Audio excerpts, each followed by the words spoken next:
Bonjour, dans la dernière capsule vidéo, nous avions vu les diagrammes à bande. Nous allons maintenant continuer avec deux exemples en comparant avec le diagramme à bande et le tableau et pour construire aussi un diagramme à bande.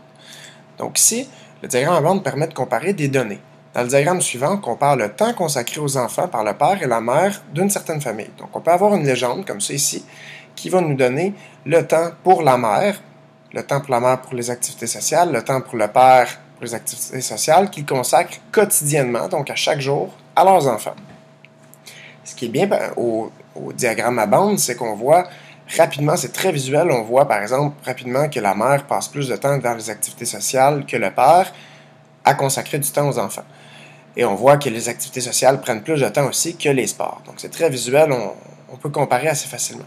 Donc on va aller reprendre cette même information-là ici pour la mettre dans un tableau. Donc quand j'ai un tableau, la première information que je dois mettre, c'est le titre. Donc le temps quotidien consacré aux enfants. Et je vais aller ici identifier mes colonnes. Donc je vais mettre ma première colonne qui va être les activités. Ma deuxième colonne qui va être le temps pour la mère en minutes. Donc je mets ici mes unités entre parenthèses pour je n'aurai pas ici à répéter mon mot minute, minute, minute.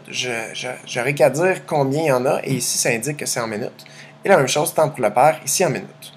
Donc, mes activités, je vais prendre mes 4 activités ici, et je vais prendre aussi le total. Donc, pour les 4 activités, plus le total, donc j'ai le sport, télévision, repas, activité sociale, et au total. Donc, pour la mère, si je vais lire ici, pour la mère, pour le sport, j'ai ici des bons de 6 et je vois que chacune des petites graduations ici, il y en a 6, donc ce sont des bons de 1. Donc pour le sport, ici, autant la mère que le père prennent 11 minutes, 11 minutes consacrées au sport, aux enfants, à chaque jour. Pour la télévision, ici, si j'ai 30 et je suis avec mes pointillés, donc je vais avoir 33 minutes pour la mère, puis 32 minutes pour le père. Si je continue ensuite avec les repas, donc je vois que la mère est à 42, 43, 44 minutes, tandis que le père, lui, est à 37, 38, 39 minutes. Donc 42 minutes et 39 minutes. 44 minutes et 39 minutes, pardon. Puis les activités sociales, 60 minutes pour la mère, et pour le père, ici, je suis à 38 minutes. Donc si je les ai bien alignés comme ça, un en dessous de l'autre, c'est facile de faire le total. Donc je fais mon calcul du total. Et je vais trouver 148 minutes pour la mère et 120 minutes pour le père. Donc, un avantage du tableau par rapport au diagramme à bande ici, c'est que le tableau, je peux calculer facilement le total et comparer combien de temps à chaque jour qui serait consacré aux enfants par la mère et le comparer au temps consacré par le père. Donc, voilà. On va faire maintenant, aller en construire un diagramme à bande. Donc ici, si on prend un exemple où on a interrogé 80 élèves de première secondaire pour déterminer leur catégorie préférée d'émissions de télévision. Donc, trace le diagramme à bande verticale à partir du tableau de données. Je vais aller d'abord écrire le titre. Donc si j'écrirais le même titre, donc l'émission de télévision préférée des élèves de première secondaire. Donc l'émission de télévision préférée. Émission de télévision préférée des élèves de première secondaire. Je vais abréger ici puisque c'est un peu plus long. Donc, émission de TV préférée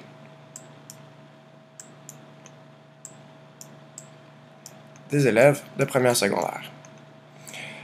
Vous voyez, vous pouvez voir ici à gauche dans le tableau. Donc, j'ai mes catégories. J'ai 4 catégories ici. Et les fréquences. Donc, les fréquences, c'est le nombre de fois que ça apparaît.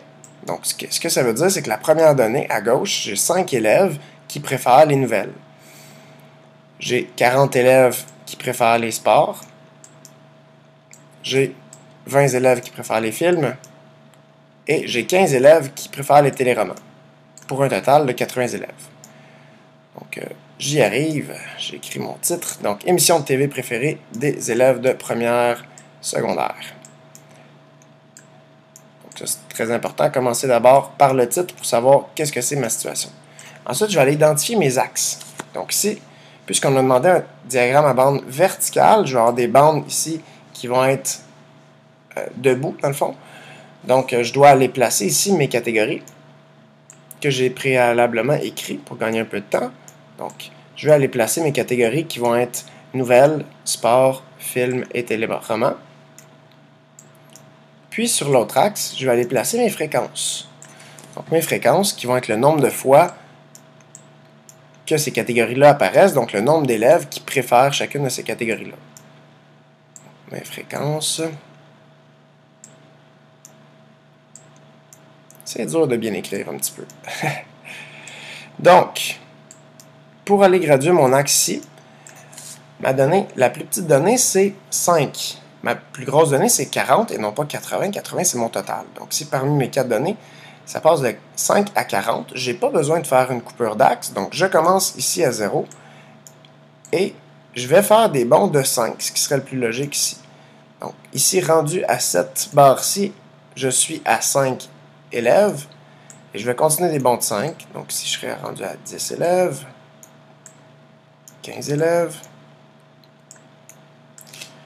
20 élèves, toujours des bonds de 5, toujours important de garder le même bond tout au long de l'axe.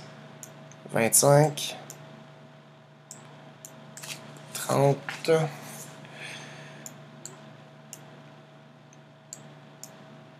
35, puis finalement 40.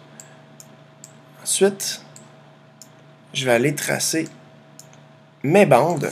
Ce que je te conseille, c'est d'utiliser ta règle pour que tout soit très droit. Donc pour les nouvelles, j'ai 5 élèves. Donc ici, je vais aller fermer ma bande et c'est important de garder toujours la même largeur des bandes. Ici, j'ai pris des bandes d'une largeur de 2 carreaux et un espace de 1 carreau entre chaque. Donc 5 pour les nouvelles. Pour les sports, j'ai 40 élèves. Donc 40 élèves ici qui préfèrent les sports.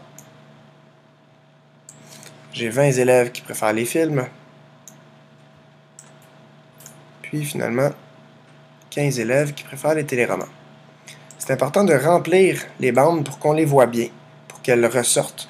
Donc soit on les remplit en faisant des traits hachurés comme ça, soit tu peux utiliser ton surligneur pour les remplir.